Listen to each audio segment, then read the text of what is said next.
పోలవరం ఒకసారి ఎమ్మెల్యేలు తీసుకొని మీరు వెళ్ళాలి అధ్యక్ష. మళ్ళీ ఇలాంటి అవకాశం రాదు. మీ ఆధ్వర్యంలో వెళ్ళి ఒకసారి చూపించండి అవ్వాలి ఎమ్మెల్యేస్కి.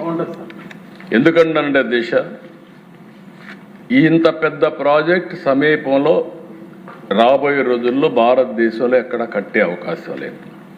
అతి పెద్ద ప్రాజెక్ట్ ఇది.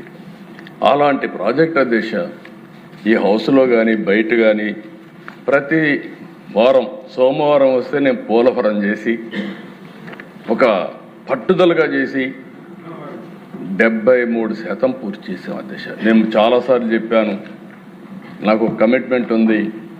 ఆ రోజు 7 మండలాలు తెలంగాణకు ఇచ్చిన మండలాలు ఇక్కడ రాకపోతే అది పూర్తి కాదని గట్టిగా ఫైట్ చేస్తే ఆనాడు సేమ్ ఎన్డీఏ గవర్నమెంట్ అధ్యక్ష మోడీ గారి నాయకత్వంలో ఆ 7 మండలాలు ఇచ్చారు. ఇచ్చి ఆ ప్రాజెక్టు ముందు తీసుకుపోగలిగాం. ఆ గౌరవంతోనే ఇప్పుడు కూడా పోలవరం జిల్లాను చేశానంటే అక్కడుండే బాధితులపైన నాకుండే గౌరవం అని చెప్పి కూడా మరొకసారి మీకు విజ్ఞప్తి చేస్తున్నాను దేశం. అలాంటి బ్రహ్మాండమైన ప్రాజెక్ట్ని అన్ని విషయాలు చెప్పారు. నేను ఇంక దానికి జోరిపోను.